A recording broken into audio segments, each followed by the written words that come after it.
In 1996, being out of reach was a luxury. In 2026, it's a panic attack. We've traded our peace for a 24/7 digital leash, and our brains are paying the price in real time. But there's a small group of people who hold a secret weapon.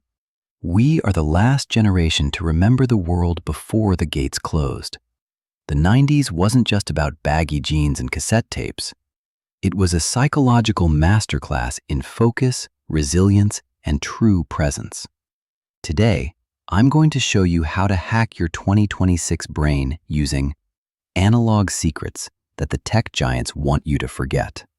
Welcome to Unforced. We've forgotten what it feels like to do just one thing. Think about it. When was the last time you watched a movie without reaching for your phone during the slow parts? Or had a meal without a screen as a side dish?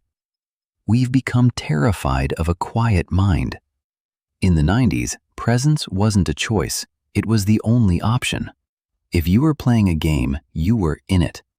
If you were talking to a friend, you were there. You didn't have a second screen in your pocket competing for your soul. We call this multitasking, but let's be honest, it's just shattered attention. 90s kids have this legacy code in our brains. We remember the click, that moment when the rest of the world fades out because you're actually focused. You don't need a meditation app to find that. You just need to stop dividing yourself into a dozen digital pieces. Try this. Next time you're doing something, even if it's just making coffee, do it like it's the only thing that exists. Reclaim your focus. It's the most expensive thing you own. Today, we treat boredom like a wildfire. We have to put it out immediately with content. The second there's a gap, in an elevator, in line for coffee, we reach for the phone. But here's the truth. Boredom is where your personality is born.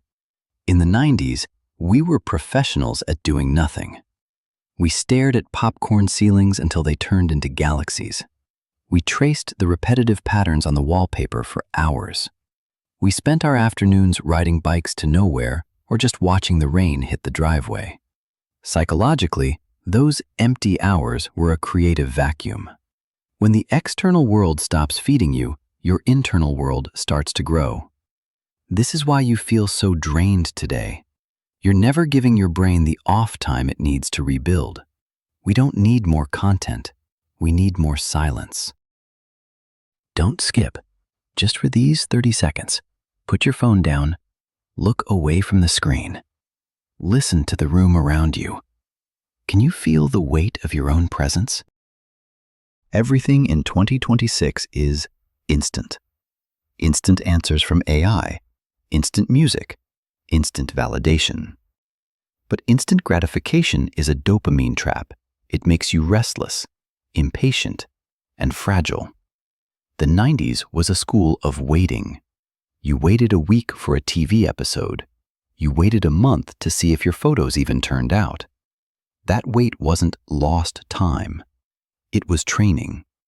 It taught us that value is built, not downloaded. If you're feeling burnt out, it's because you're running a marathon at a sprinter's pace. To survive 2026, we need to learn how to play the long game again. Some things don't need to be fast. They need to be real. I'm not telling you to throw your iPhone in a lake. That's a fantasy. But I am telling you to protect your analog core. Try the 1-hour rule today. 1 hour where you are officially unreachable. No goals, no meditation apps, no productivity hacks.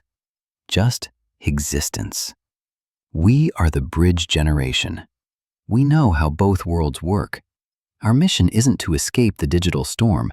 It's to be the calm center of it. Don't let the algorithm dictate your rhythm. Keep it unforced.